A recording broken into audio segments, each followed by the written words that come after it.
Hey everyone, some borders are more than just lines. They're like fractures between realities where two worlds exist side by side, but they really couldn't be further apart. So today's video is on 15 borders with mind-blowing differences on each side. Let's start with number 15, the Tijuana-San Diego border, Mexico and the US. Now, looking at this image, we can see radically different worlds. It may surprise you to know Mexico is the one on the right, chaotic, colorful, and kinetic. On the other side, San Diego, California, manicured, methodical, and heavily surveilled. The border between these twin cities, just 20 miles apart, is more than just geopolitical. It is cultural, economic, and environmental. And it's maybe the most visually mind-blowing border contrast in the Western Hemisphere. More than 300,000 people cross at the port of entry daily, making it the busiest land border crossing in the world. And the difference between the two sides is immediate and jarring. As you drive south from San Diego on I-5, the freeway ends at a row of meticulously designed steel gates, overhung with license plate scanners, surveillance drones, and border patrol vehicles. On the other side, you're immediately funneled into a maelstrom of billboards, taco stands, and winding off-ramps. But this isn't just about aesthetics. The divide is systemic. On the US side, San Diego has a median household income of about $90,000 a year, with clean air, expansive suburbs, and world-class infrastructure. The streets are wide, organized, and monitored by a well-funded police force and municipal services. Even the vegetation, manicured lawns, sprinkler systems, and palm-lined medians dominate. Cross into Tijuana, and the transformation's immediate. The roads become narrower and bumpier, informal housing climbs up the dusty hillsides, and the economic disparity is obvious. Tijuana's median household income is estimated to be around $14,000 to $17,000 US. And in many neighborhoods they lack consistent trash pickup, plumbing, or even paved roads. Despite the harsh enforcement landscape, though, cross-border life is deeply embedded in both cities. Thousands of Tijuana residents cross into San Diego every day for work, as nurses, housekeepers, contractors, and students. Others come for school, shopping, or even fast food meals.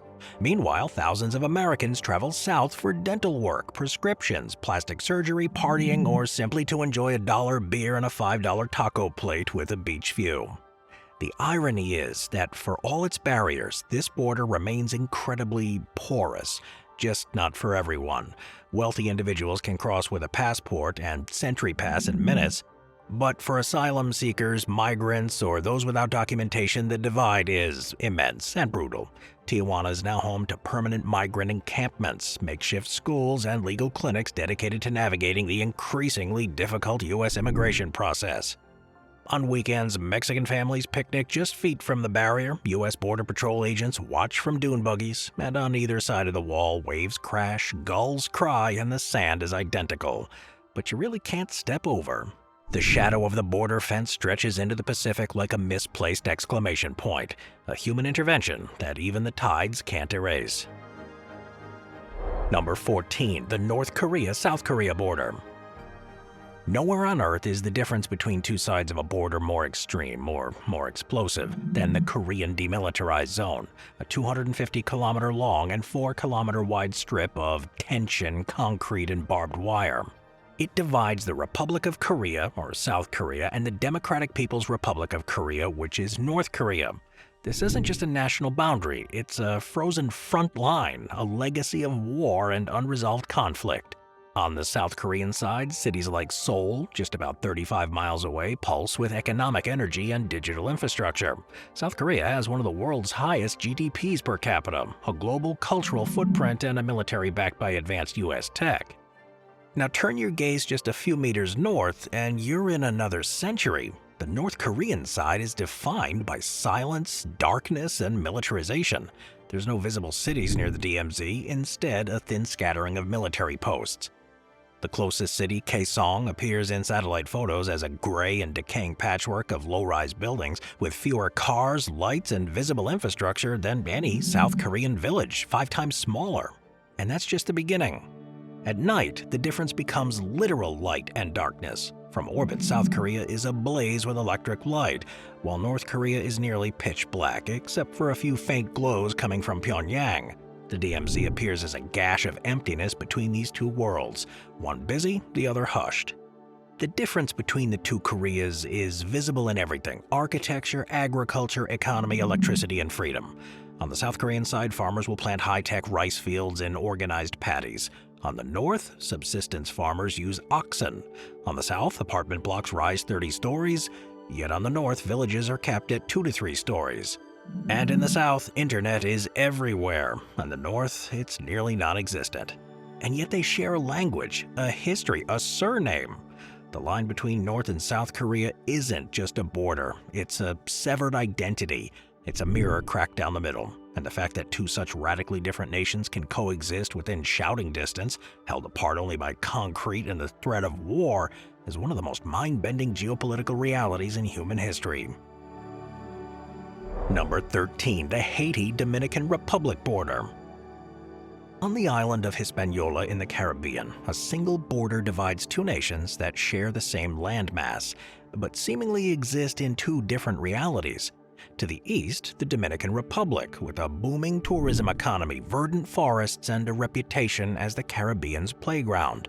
To the west, Haiti, a country plagued by poverty, political unrest, and repeated natural disasters. The contrast between these two sides of this border are so sharp and visible, and so dramatic, it's often called the clearest border on Earth. It's not just about economics either. From the moment you cross, everything changes: the language, architecture, the roads, the foliage, and even the air. Start with the environment. Satellite images of the border between Haiti and the Dominican Republic show one of the starkest natural contrasts on the planet. The Dominican side is covered in dense green forest, the result of decades of reforestation programs. And on the Haitian side, the hills are brown, treeless, and barren. That's not an exaggeration. You can trace the exact location of the border by the color of the land. Why? Well, the Dominican Republic banned charcoal production and implemented aggressive tree planting programs in the 1970s.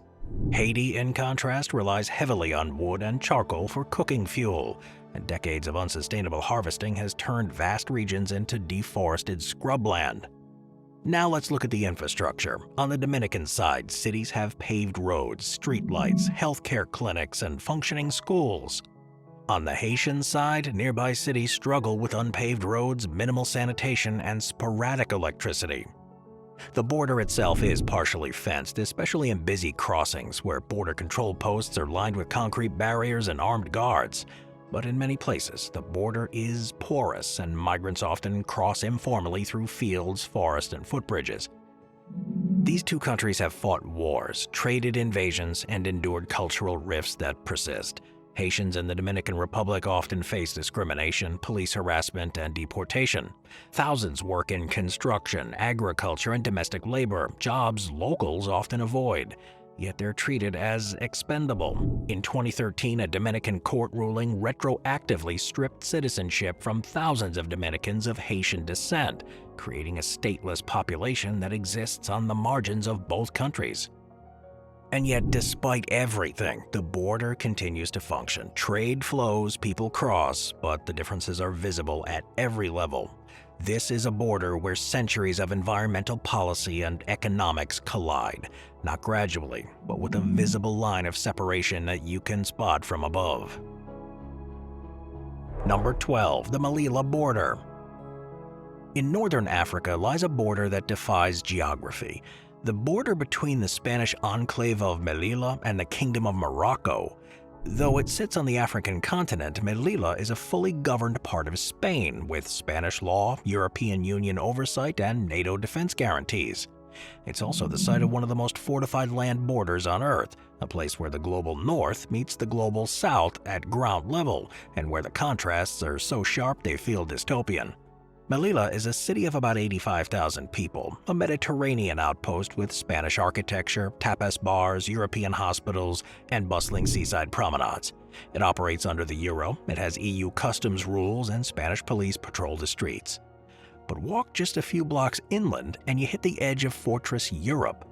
Melilla is surrounded on its landward side by a triple-layer border fence stretching more than 12 kilometers. It's a series of steel barriers topped with razor wire.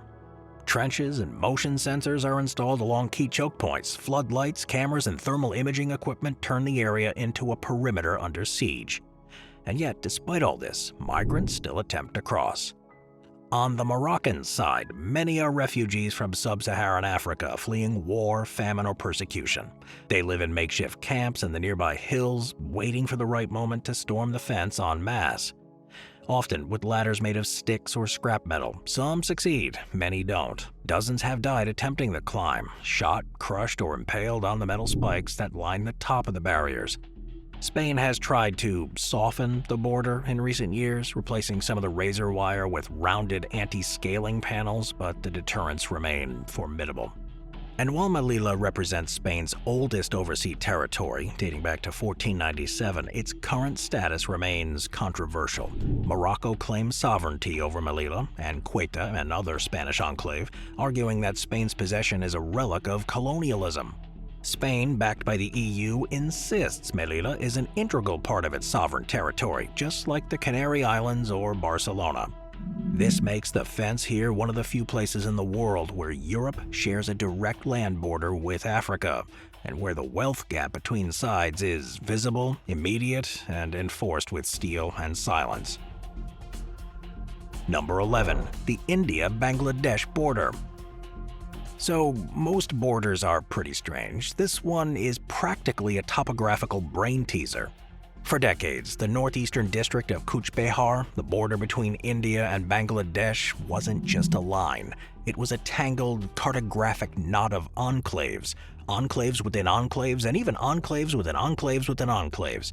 This wasn't a metaphor. These were real inhabited territories that belonged to one country, but were entirely surrounded by another, forming what the Guinness Book of World Records once dubbed the most complex international border on the planet. To understand just how bizarre this border was, consider this at its peak. The region contained 198 separate enclaves, scattered like confetti along the border. 106 Indian enclaves inside Bangladesh, and 92 Bangladeshi enclaves inside India. Some were only the size of a soccer field, others were large enough to contain entire villages, but none of them were connected to their home country. Inside these enclaves, life was a bureaucratic and logistical nightmare. Residents of Indian enclaves inside Bangladesh were legally Indian citizens, but they were completely surrounded by Bangladesh. They had no legal rights under Bangladeshi law, no access to government services, and couldn't easily leave their enclave to reach mainland India. The same was true for Bangladeshis inside Indian territory. This meant no public schools, no electricity, no roads, no hospitals, and in some cases, no legal recognition of births, deaths, marriages, or property ownership. All of this created an invisible crisis. Thousands of people, stateless in practice, even if not in name, children grew up unable to attend school. Residents couldn't vote or get ID cards, basic services like electricity and water were nearly non-existent. After years of failed negotiations, the governments both finally resolved the issue with a land swap treaty in 2015, the Land Boundary Agreement, and as part of the deal, both countries agreed to exchange 162 enclaves, with residents given the option to choose citizenship in either nation. The results were dramatic. 50,000 people were formally absorbed into their surrounding country, ending decades of statelessness. Border fences were dismantled, services began to flow, and the villages once trapped in legal twilight suddenly belonged somewhere again.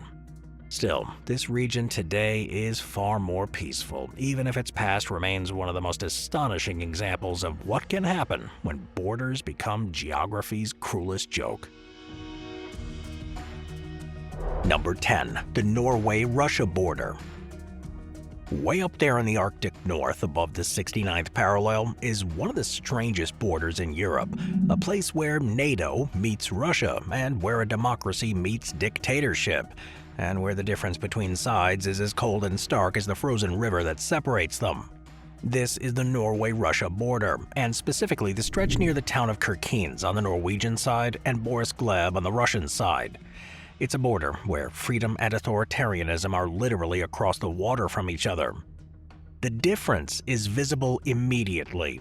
On the Norwegian side near the town, you'll find supermarkets, free Wi-Fi, Teslas parked along the clean roads, and a population that regularly enjoys saunas, skiing, and fishing. Just across the river, on the Russian side, is the village of Boris Gleb, a stark, underdeveloped, and heavily guarded town. Concrete housing blocks, faded signage, and the looming presence of the Russian border guards with Kalashnikovs stand in direct contrast. And yet, they're so close you can hear dogs barking across the river. Well, during the Cold War, this was one of the most heavily watched borders in Europe, but Norway and the Soviet Union maintained surprisingly cooperative relations. The Storskog border crossing near Kirkenes is the only legal land border between Norway and Russia, and the only one between NATO and Russia above the Arctic Circle. It's also eerily quiet, in part because Russia has severely limited outbound travel for its citizens since the invasion of Ukraine. Before 2022, the crossing saw several hundreds of people per day, but now it's just a handful, mostly diplomats and supply convoys. Still though, there's a strange lack of walls or fencing here. The border is mostly marked by yellow posts, riverbanks, and a series of unseen rules. But what makes it so interesting is not just a contrast in governance or even lifestyles, it's the quiet tension of this place. It feels peaceful, but it isn't. It looks beautiful, but it's deadly serious, and it's where freedom and surveillance exist across 10 meters of frozen water, and where nothing happens until, very suddenly, it does. Number 9. The Gibraltar-Spain border. It may be one of the smallest borders in the world, just 1.2 kilometers long, but the border between Gibraltar and Spain might also be one of the most symbolically charged and visually strange. This narrow strip of land separates the British overseas territory from continental Europe, and yet what makes it so mind-blowing isn't just the centuries of colonial friction or politics, it's the fact that the border runs directly across an airport runway. Welcome to Gibraltar, where cars and pedestrians literally have to wait at a railway-style gate while the airplanes take off. Now, the territory of Gibraltar covers only 6.7 square kilometers, and it's located at the very southern tip of the Iberian Peninsula. It's been in British possession since 1713 after being ceded by Spain in the Treaty of Utrecht. Spain sought to reclaim it, though, through military sieges, diplomatic pressure, and economic restrictions, but Britain has refused, backed by overwhelming support from Gibraltar themselves. Cross the border from the Spanish side and you enter a surreal, compact world where British red telephone booths, fish and chip shops, and double-decker buses exist in the blazing Mediterranean sun. The culture shock is immediate. In Gibraltar, English street names, pound sterling currency, and one of the highest GDPs per capita in Europe, fueled in part by tourism, online gambling, and offshore finance. But the most famous and bizarre feature of this border is the Gibraltar International Airport. When planes take off or land here, the border gates close all around, and road and foot traffic comes to a halt, just as if a train were passing by. It is the only airport in the world where a major road and runway intersect at grade, so it's one of the most dangerous airports in Europe due to its short runway and crosswinds. Today, though, while the people and vehicles can cross freely, tensions simmer, and Spain does not recognize British sovereignty over Gibraltar, and the EU now requires border controls for goods entering from the non-EU UK, even if they're headed into a tiny peninsula with 30,000 residents and one road. From the top of the rock itself, that towering 426-meter-tall limestone monolith, you can see three nations, Spain, Gibraltar, and Morocco across the strait. You can also see how fragile sovereignty can be when a runway becomes a border and one gate separates 2 centuries of unresolved tension. Number 8. The Brazil-French Guiana border. In the rainforests of northern South America, there's a border that's so strange and so politically unlikely that most people don't even realize it exists. The boundary between Brazil and France. Yeah, France, because French Guiana isn't an independent country. It's an overseas department of France, making it part of the European Union.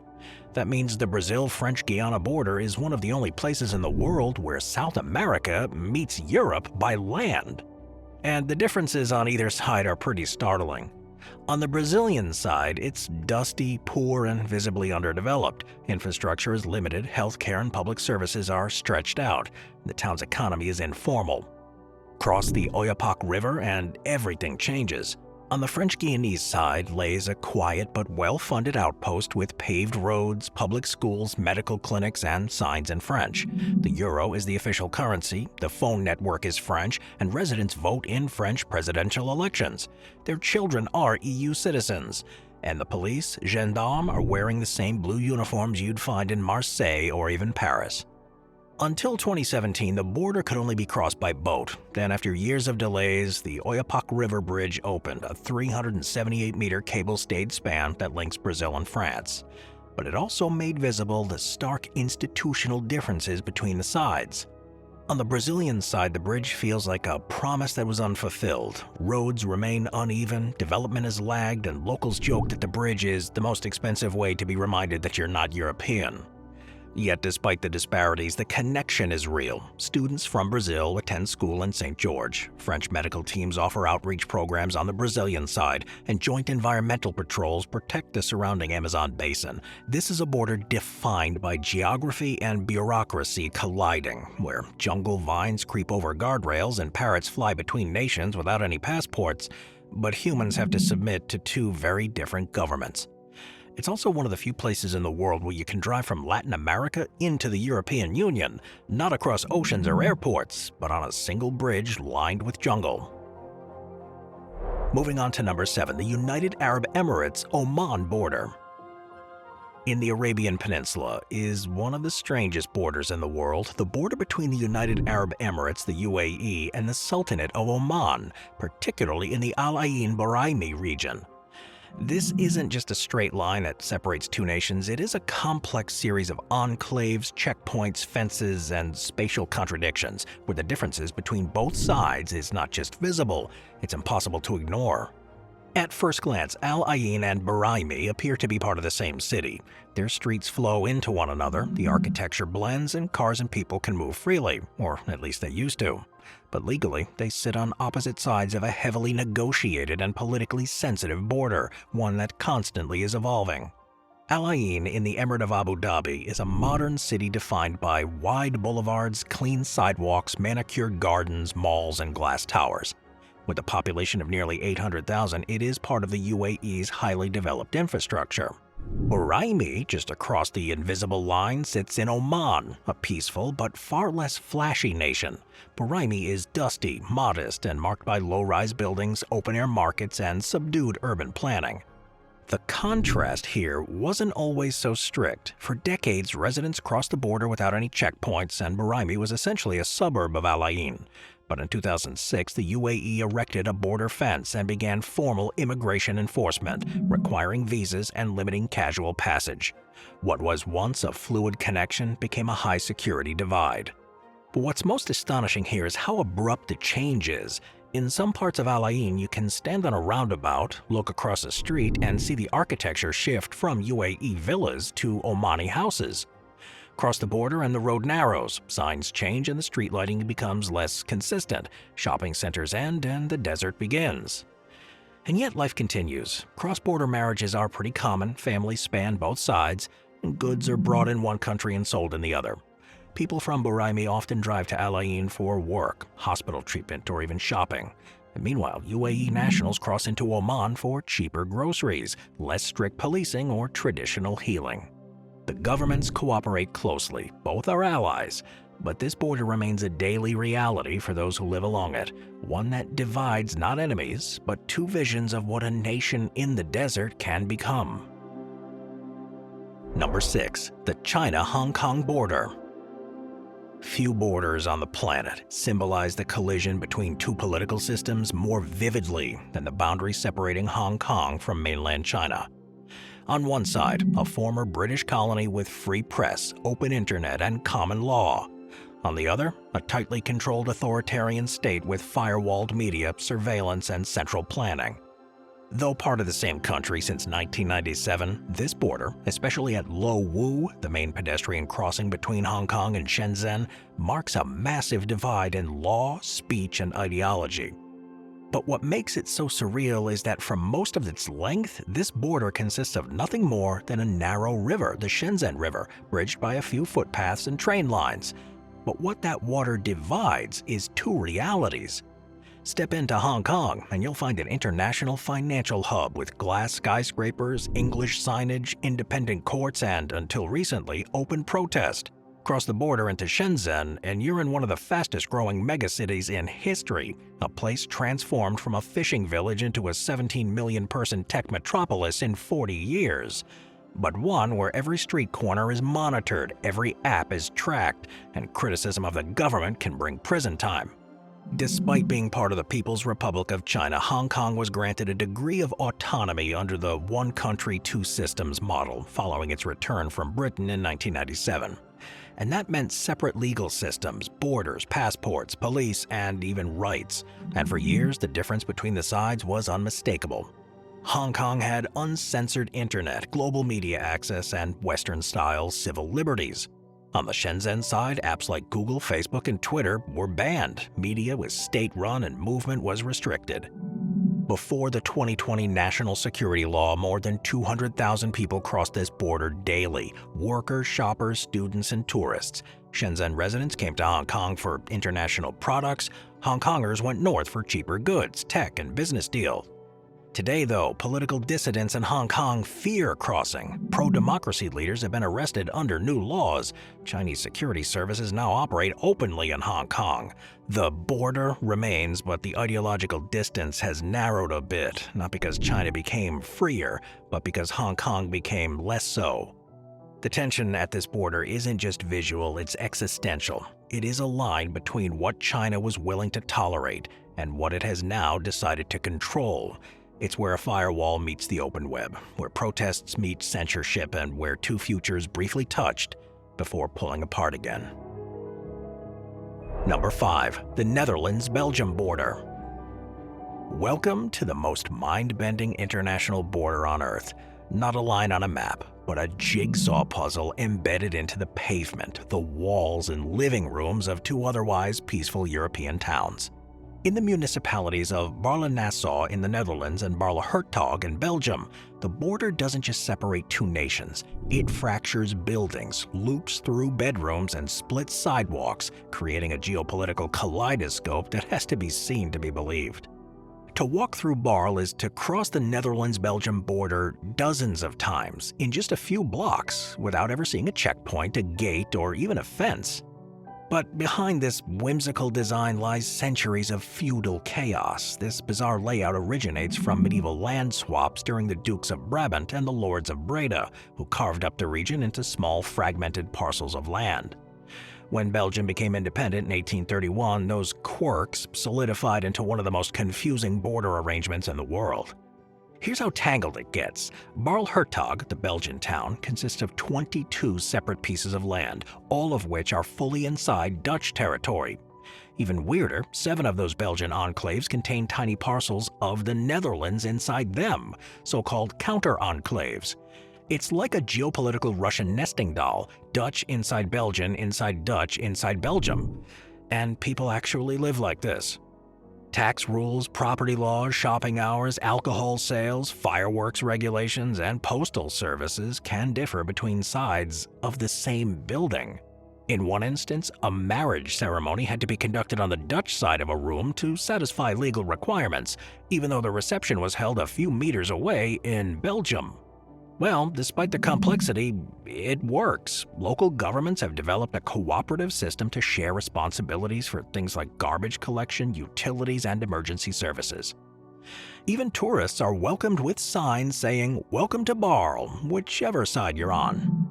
The underlying absurdity remains. This isn't just a quirky curiosity. It is a rare example of a border that just refused to be simplified, where politics, history, and culture were so tangled that no one ever untied the knot. And now it survives as an example of compromise, coexistence, and absurdly detailed cartography.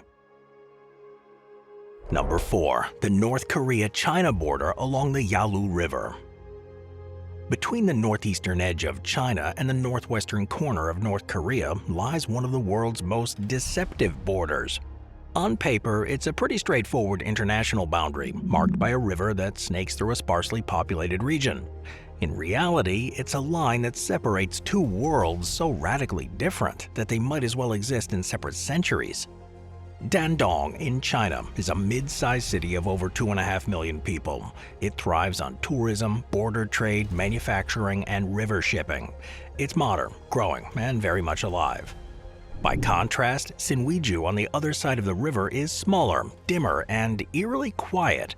It's a primary gateway into North Korea, but it also serves as a showcase of everything Pyongyang doesn't want you to see: economic stagnation, decaying infrastructure, and a civilian population that lives under tight surveillance.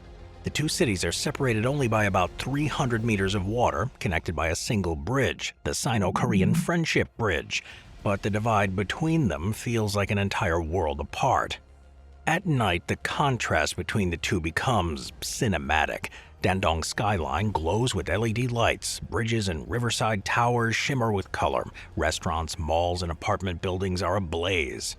Sinwiju, meanwhile, is almost entirely dark. A few dim lights from government buildings or street lamps might flicker on, but they're vastly outnumbered by the surrounding void. The functioning bridge does carry a trickle of trade, mostly trucks transporting goods into North Korea, but traffic is pretty light. Chinese customs officials thoroughly inspect what leaves their territory, and surveillance is everywhere. Crossing this bridge as a foreigner is pretty rare and highly restricted, often only permitted for diplomats, aid workers, or state-approved tour groups. The psychological contrast, too, is just as stark. In Dandong, people joke about Kim Jong-un. In Sinwiju, speaking his name incorrectly can land you in prison. On the Chinese side, locals walk their dogs, fly drones, and take photos of the border. On the North Korean side, photography is forbidden. In 2011, China completed the new Yalu River Bridge, designed to be a modern link between the two nations. But over a decade later, the bridge ends abruptly in Sinwiju, unfinished, unused, and fenced off. This entire region is just a contradiction. It's where two nations with shared ideology, shared history, and even shared enemies has grown apart not through war, but through radically different visions of control. Dandong leans forward, Sinwiju leans inward, and in between flows the Yalu River, a border that should be minor, but it feels immense. From above, it looks like a small gap. On the ground, it feels like the edge of the known world. Number 3. Certain parts of the United States-Canada border. Imagine reading a book in a library where the entrance is in one country and the books are in another, where the checkout desk is American but the non-fiction section is Canadian, and also where you can attend a concert on stage in Canada while sitting in the audience in the United States. Welcome to the border-straddling village of Derby Line, Vermont, and its Canadian twin, Stansted, Quebec, a town divided by the world's longest undefended border, but bound together by an opera house and a library built deliberately on the line. The Haskell Free Library and Opera House, built in 1904, was constructed with one goal: to bring Canadians and Americans together. Today, it remains one of the only buildings in the world intentionally built across an international border, and the boundary line literally runs through the reading room, marked on the floor in black tape. But this border goes far beyond the library. The entire village is filled with houses and streets that's just sliced by the 45th parallel, where the US-Canada border was drawn in the 18th century. In many cases, residents live in one country and sleep in the other. Some households have kitchens in the US and bedrooms in Canada. Lawn mowers cross borders, and so do pets. For decades, this was considered charming. People walked freely across the streets, families hosted backyard barbecues across the border, and kids from both countries played together in yards that technically sat in two nations. That changed after 9/11. The United States dramatically ramped up border enforcement, requiring passports, establishing strict entry points, and closing unofficial crossings. Today, Derby Line and Stansted remain friendly, but they are now surveilled zones. Despite sharing language, culture, and even families, Border Patrol vehicles roam the streets. Cameras scan faces, and visitors to the Haskell Library are instructed not to step beyond the tape if they haven't cleared customs. The symbolism here is powerful, a place where stories are shared across a line that's divided nations but never really split a community, where the concept of foreign feels meaningless, and where the black stripe of tape is the only thing separating passports. Number 2. The China-Nepal border on Mount Everest. At the top of the world, one of the most extreme and improbable borders, the invisible line that separates China from Nepal, running directly across the summit of Mount Everest. Yeah, the world's tallest mountain is also a disputed frontier where geopolitics, geology, and human endurance intersect, literally on a razor's edge of ice and rock at 8,848 meters above sea level. Few people think about borders when they imagine Everest. Most think of climbers, frostbite, and prayer flags. But up there, on the summit ridge, a person can stand with 1 foot in China, the Tibet Autonomous Region, and 1 foot in Nepal. And the differences between the two countries begin long before you even reach the top. Start on the Nepalese side. Expeditions usually begin in Kathmandu, and then head to Lukla, home of the famously dangerous mountain airport, followed by a 2-week trek through Sherpa villages and Buddhist monasteries to Everest Base Camp in the south.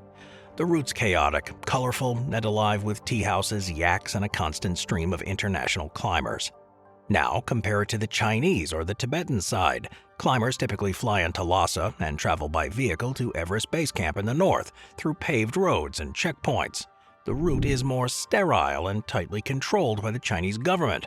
Fewer villages, more military, less commercial traffic. You can drive all the way to base camp, but only with permits issued by Chinese authorities. The physical differences between the routes mirror the political ones. Nepal is a parliamentary republic with relative freedom of speech, religious diversity, and a reliance on tourism. China, on the other hand, views Everest as part of its sovereign narrative. The Chinese government tightly controls access, limiting its climbing permits and imposes strict surveillance. The differences are reflected in everything from how garbage is managed to how rescue operations are conducted. The Chinese side is more ordered but less accessible to NGOs and journalists. But despite the differences, both sides share the same ultimate goal, to reach the top of the world. And when climbers do, they reach the actual border, a few meters wide, invisible under the snow and wind, but every bit as real as the checkpoints below. There have been moments of tension, though. China once accused Nepal of allowing climbers to sneak over the Chinese side without permits, and Nepal has been pressured to curb political protests by Tibetan activists during Everest climbing season, and both countries have disagreed on everything from which country gets credit for the summit to who has the right to enforce rules on the top.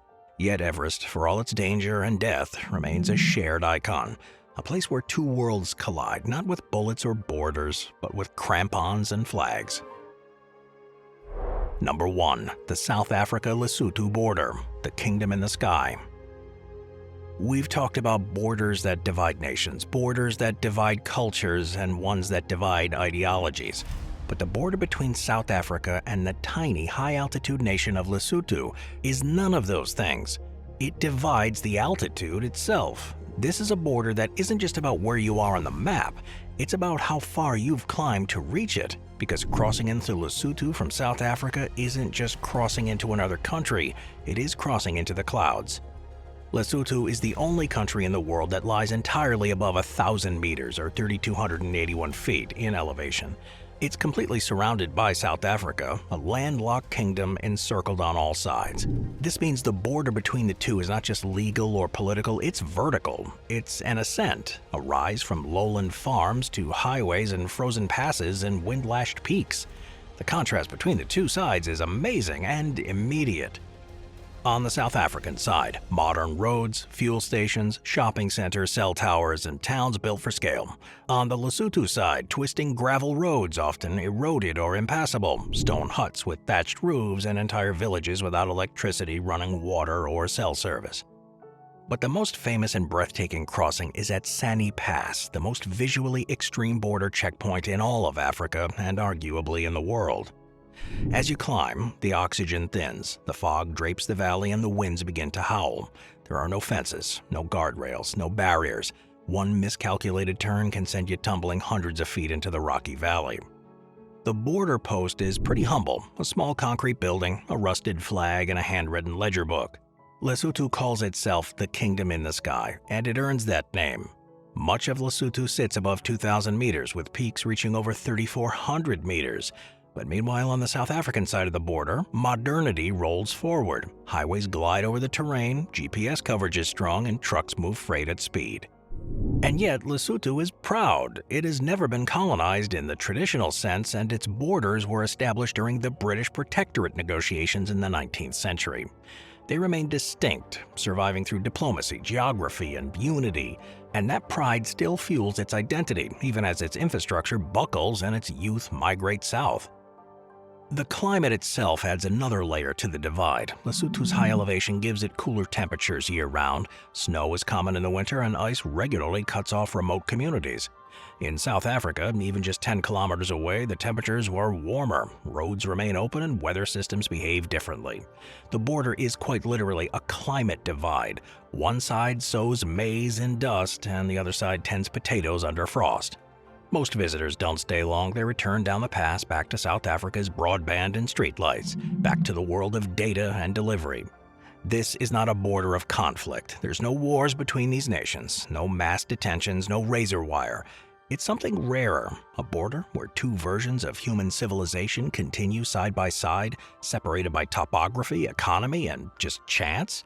It's not hostility that defines this border. It is the altitude. Lesotho is not behind, it is simply above, and from above, the story becomes even clearer.